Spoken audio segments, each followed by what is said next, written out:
మీ పిల్లల డాక్టర్ కళ డబ్బు వల్ల ఆగిపోవద్దు. కేవలం 18 లక్షల నుంచి ఎంబీబీఎస్ విదేశాల్లో. ప్రస్తుతం మనతో పాటు ప్రముఖ ఆధ్యాత్మికవేత్త, ఆస్ట్రోన్యూమరాలజిస్ట్, ఎనర్జీ వాస్తు ఎక్స్పర్ట్ జయప్రద గారు మనతో ఉన్నారు. మేడంతో మాట్లాడదాం. నమస్తే మేడం. నమస్తే మా శ్రీమాత్రే నమః. మేడం, బయట చాలా రకాల దీపారాధనలు ఉంటాయి. ప్రత్యేక రోజుల్లో పలానా దీపం పెట్టండి, పలానా నూనెతో వెలిగించి పెట్టండి అని అంటూ ఉంటారు. ఈ రోజు మనం రాసుల ప్రకారంగా మాట్లాడుకుందాం. వృషభ రాశి వాళ్ళకి ఎన్నో రకాల సమస్యలు ఉంటాయి. ధనపరంగా సమస్యలు, కుటుంబ పరంగా సమస్యలు, అన్ని సమస్యలు తొలగిపోవాలంటే వీళ్ళు ఎలాంటి దీపాలు పెడుతూ ఉండాలి, ఎవరిని ఎక్కువగా ఆరాధిస్తూ ఉండాలి ఇంట్లోనే? తప్పకుండా అమ్మా. అంటే వృషభ రాశి అనగానే శుక్రుడు ఒక రాశిది. అంటే సుఖాలకి, సంతోషాలకి, భోగాలకి ఎటువంటి లోటు లేని రాశిగా చెప్పాలంటే వృషభ రాశి చెప్తాం. అంటే వృషభ రాశికి ఏదైతే మనం అనుకుంటామో దానికి ఎద్దు సింబల్ చూపిస్తుంటారు కదా. అసలు ఎద్దులా కష్టపడతారు వీళ్ళని చెప్పేసి అని. నిజంగా కష్టపడినా దాని అంత ఫలితం ఉంటుంది అక్కడ. ఇప్పుడు మామూలుగా బయట మనకి ఎద్దు కష్టపడితే అంత ఫలితం ఉంటుందంటే ఖచ్చితంగా ఉంటుంది. ఇప్పుడు ఒక ఎద్దు దున్నితేనే కదా పొలం అంతా మనం విత్తనాలు వేయగలుగుతాం. ఒక గాను చుట్టూ తిరిగితేనే గాను నుంచి నూనె వస్తుంది. సో అంటే వీళ్ళ ప్రతి ఒక్క పనికి ఆ కష్టం ఒక విలువ, వాల్యూస్ 100% వీళ్ళకి వస్తాయి. అయితే ఇక్కడ వీళ్ళు చేసే కొంచెం మిస్టేక్స్ ఏంటంటే కొన్ని మన రోజువారీ చేసే దినచర్యలో మార్పులు. కొంతమంది ఎర్లీగా లేవకుండా ఉండడము, అర్ధరాత్రుల వరకు మేల్కొని ఉండడము, ఇవి వృషభ రాశిలో వాళ్ళకి కాస్త మంచిది కాదు. ఎందుకంటే ఈ రాశికి అధిపతి శుక్రుడు అంటే దేవతలకి, రాక్షసులకి, వీళ్ళందరికీ శుభగ్రహాల కింద లెక్కేస్తాం. అంటే రాక్షసులకి గురువు ఆయన అంటారు. అంత మాత్రం మనం రాక్షసులా ఉండాలని కాదు అర్థం అక్కడ. ఆయన రాక్షసులకి నేర్పించడానికి నియమించిన ఆయన మాత్రమే. సో మన జాతకంలో శుక్రుడు యొక్క యోగం బాగలేకపోతే మన జీవితంలో కనీసం ఇది కూడా బాగుంది అనిపించడానికి మనకి అనిపించదు. చాలామంది చూడండి, ఏంట్రా బాబు నీకు ఇంత మంచి లైఫ్ ఉన్నా సరే నువ్వు ఎప్పుడు చూసినా ఏదో పోయిన వాళ్ళ ఏదో దిగులుగా కూర్చుంటే ఏమో నేను ఎందుకు అలాగే ఉంటాను, నాకు అర్థం కావట్లేదు విషయం అంటారా. దీనికి కారణం ఏంటంటే జాతకంలో శుక్రుడు బాగాలేకపోతే. సో శుక్రుడు ఒక యోగం మనకు కావాలి అన్నా ఈ వృషభ రాశి వాళ్ళందరికీ కూడా కొన్ని శుక్రుడు ఒక అనుగ్రహం కోసం చేసుకోవచ్చు. అయితే దీపారాధన మీరు అడిగారు చూడండి. దీపావళి అనేది విషయంలో ఏంటంటే ఇక్కడ మనం ఏ నూనెతో పెడుతున్నాం అనేది కాదు విషయం, ఎన్నింటికి పెడుతున్నాం అనేది, ఎప్పుడు పెడుతున్నాం అనేది ఇంపార్టెంట్. ఇక్కడ చాలామంది విషయాలు ఏంటంటే యజమాని చేయాలి దీపం, ఇల్లాలు పెట్టాలి అనుకుంటారు. ఇక్కడ ఏంటంటే ఇంటికి దీపం ఇల్లాలు, అంటే ఇల్లాలే పెట్టాలి. ఇంట్లో ఉన్న ఆడ మనిషి దీపం పెట్టగలిగితే శుక్రుడు ఒక అనుగ్రహం కలుగుతుంది. ఎందుకంటే శుక్రుడు ఒక ప్లానెట్ ఏంటంటే ఫీమేల్ ప్లానెట్ కింద లెక్కేస్తాం. శుక్రుడు బాగుంటే అదృష్టమైన యోగాలన్నీ కలుస్తాయి. అంటే ఆడవాళ్ళకి ఏవైతే చిన్న చిన్న కోరికలు, చిన్న విషయాల్లో వాళ్ళు మనస్పర్ధలు రావడం, చిన్న విషయానికి వాళ్ళు సంతోషపడ్డాము. కొంతమంది అమ్మాయిలకి జస్ట్ ఐస్ క్రీమ్ కొనిస్తే చాలా హ్యాపీగా నాకు ఐస్ క్రీమ్ చాలు, చాక్లెట్ కావాలి అని చెప్పి పిల్లలు చక్కగా ఎలా అడుగుతారో అలాగే అమ్మాయిలు ఎలా అడుగుతారో శుక్రుడు కూడా చాలా చిన్న వాటన్నిటికీ కారకత్వం ఆయనే. అంటే ఒక చిన్న ఐస్ క్రీమ్ దగ్గర నుంచి ఒక పెద్ద హీరోయిన్ స్టార్గా అవడానికి, ఒక హీరోగా నిలబడడానికి మన్ని చూసి ఆ హీరోని చూసి ఆ హీరోని ఫాలో అయ్యని వాళ్ళు ఇవాళ మెగాస్టార్ చిరంజీవి గారు ఉన్నారు. ఆయన చూసి ఎంతమంది ఫాలో అవుతుంటారు. సో ఆయన ఇన్స్పిరేషన్గా తీసుకునే వాళ్ళు ఉన్నారు. దీనికి కారకత్వంగా శుక్రుడే. సో శుక్రుడు ఒక అనుగ్రహం కావాలన్నా, ఒక బలం కావాలన్నా చేయవలసిన పరిహారాలు, నియమాలు కొన్ని ఎక్కువ ఉన్నాయి. దాంతోపాటు దీపం కానీ ఓన్లీ దీపం పెట్టేస్తే ఈ శుక్రుడికి అనుగ్రహం కలుగుతుందని కాదు. సో ఇక్కడ శుక్రుడు ఒక కారకత్వాలు అయితే వృషభ రాశి వాళ్ళు ఎవరుతున్నారో ఏంటి, ఆవు నెయ్యితో దీపం వెలిగిస్తే మంచిది. నువ్వు నూనె కాకుండా ఆవు నెయ్యితో వెలిగించాలి. ఈ ఆవు నెయ్యి దీపం అనేది వీళ్ళకి చాలా ఐశ్వర్యప్రదంగా ఉంటుంది. విద్యార్థులకు కూడా ఆవు నెయ్యి కావాలి. ఎందుకంటే వీళ్ళకి ఒక ఆకర్షణ శక్తి, చదువుకోవాలనే గోల్ కానీ డ్రీమ్ కానీ లేకపోతే చదవలేరు. సో చదవాలన్నా, ముందుకు వెళ్ళాలన్నా ఏంటి ఆవు నెయ్యితో పెట్టాలి. ఈ ఆవు నెయ్యి దీపం కూడా ఏంటంటే బయట కొనే ఆవు నెయ్యిలో ఏవైతే డబ్బాలు ఉన్నాయో అవి ఖచ్చితంగా మంచివి కాదు. ఇవాళ సొసైటీలో మనకి దీపం కానీ నూనె కానీ ఏదైనా పెట్టాలి అంటే ఒక కమర్షియల్గా తీసేసుకుంటారు. ఒక ఊరిదే దీపం అంటే షాపుల దగ్గర చిన్న చిన్న ఒత్తులు వేసి అమ్మేస్తే ఆ దీపం వెలిగించుకుంటే మనకున్న బిజీ షెడ్యూల్లో సరే కనీసం గుడికి వచ్చాం అదే గొప్ప విషయం, మనకి ప్రస్తుతం దీపం ఇంకా ఎక్కడ తీసుకొస్తాం ఉన్నది కొలిసి పెడదాం వెలిగిస్తాం.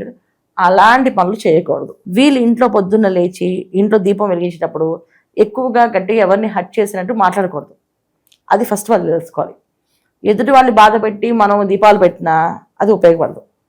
ఎదుటి వాళ్ళని తిట్టేస్తూ మనం గట్టిగా మాట్లాడుతూ మనం ఏదో పూజలు చేస్తే అది ఫలించదు. సో ఇక్కడ తెలుసుకోవాల్సిన విషయం ఏంటంటే ఎవరిని ఏమి అనకుండా మౌనంతో దీపం వెలిగించితే వీళ్ళకి కలిసి వస్తుంది.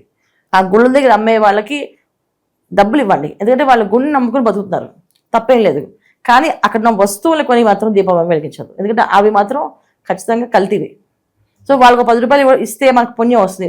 గుడి దగ్గర ఒకరికి దానం చేసాం, ఒకరికి ఆ డబ్బులు ఇచ్చాం అంటే అది మనకు మహాపుణ్యం. కాకపోతే అక్కడున్న వస్తువులు కొని అదే దీపం గుళ్ళో వెలిగిస్తే అది పాపం కింద మారుతుంది. అందుకని కొబ్బరికాయ కొనుక్కోవచ్చు, పువ్వులు కొనుక్కోవచ్చు, అక్కడ పళ్ళు కొనుక్కోవచ్చు, కానీ ఆ ఒత్తులు దీపాలు అలాంటివి కొనుక్కోవచ్చు. ఎందుకంటే దానికి శుచి శుభ్రత ఏమీ ఉండదు. అలా వచ్చి దీపం వెలిగించుకోవచ్చు. దీపం అంటేనే ఒక పవిత్రం. జనరల్గా అగ్ని జ్వాల వెలిగిస్తే అక్కడ పవిత్రత వచ్చేస్తుంది కదా అని చాలామంది వాదిస్తారు. అగ్ని దీపం వెలిగిస్తే అక్కడ అంతే దహించేస్తుంది కదండి, అగ్ని దీపం ఉంది కదా అంటారు. ఇక్కడ విషయం అది కాదు. అక్కడ వాడే చమురు ఏవైతే ఉందో అది చాలా వరకు అనిమల్ ఫ్యాట్తో చేస్తున్నారంట. అది మనం చేసినట్టు ఒక విధంగా ఇప్పుడు కాలభైరవుడి దగ్గర అయితే శనేశ్వరు దగ్గర వెలిగించాము అంటే ఒక కర్మ నివృత్తి అవుతుంది అనుకోవచ్చు. కొన్ని సుబ్రహ్మణ్య స్వామి గుడిలో కానీ ఒక శివాలయంలో కానీ ఇలా వెలిగించామంటే చాలా పాపం వస్తుంది. అందుకని అవి కొనకండి.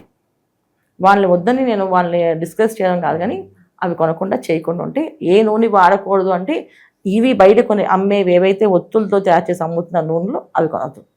శుభ్రమైన ఆవు నెయ్యి కొనుక్కోండి, ఆవు నెయ్యితో దీపారాధన వెలిగించండి. ఇంట్లో అయినా దీపం అలాగే పెట్టండి. గుడికి వెళ్తే కూడా ఆవు నెయ్యి తీసుకెళ్ళండి. ఒకవేళ మీరు నూనె తీసుకెళ్ళలేదు, నెయ్యి తీసుకెళ్ళలేదు, శుభ్రంగా మనసులో ఉన్న ఆలోచనని పవిత్రంగా చేసి దాన్ని దీపంగా వెలిగించి స్వామివారి దగ్గర 10 నిమిషాలు మెడిటేషన్ చేయండి. 100% ఫలితం ఉంటుంది.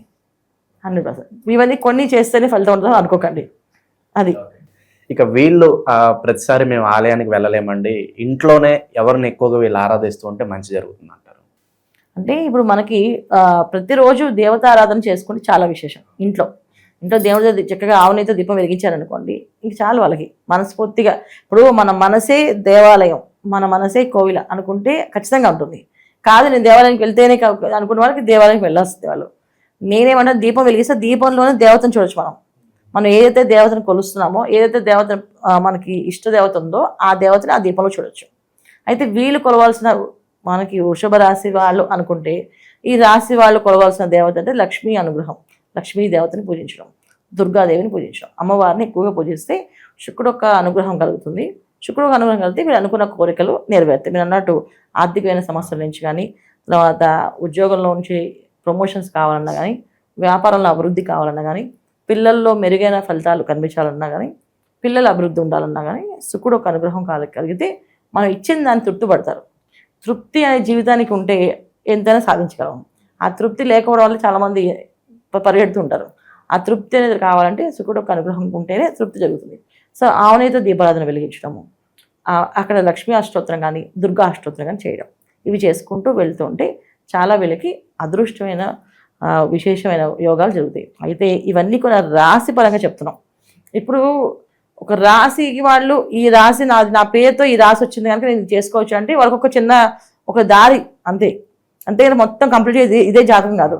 వాళ్ళ లగ్నం ఏమైందో చూసుకుంటే లగ్నం బట్టి వాళ్ళకి ఏ దేవతను ఆరాధించాలి, ఏ దేవత ఇష్ట దేవత. ఎందుకంటే వృషభ రాశి అనగానే దానిలో 3 నక్షత్రాలు ఉంటాయి. ఆ 3 నక్షత్రాలు మనం తీసుకుంటే మళ్ళీ 3 లగ్నాలు అవ్వచ్చు. ఆ లగ్నాలు ఏవేవి చూసుకోవాలి. ఎందుకంటే ఇక్కడ అన్నీ కొన్న రోహిణి నక్షత్రం చంద్ర నక్షత్రము, కృతిక నక్షత్రం రవి నక్షత్రము, తర్వాత మృగశిర నక్షత్రం కుజ నక్షత్రము.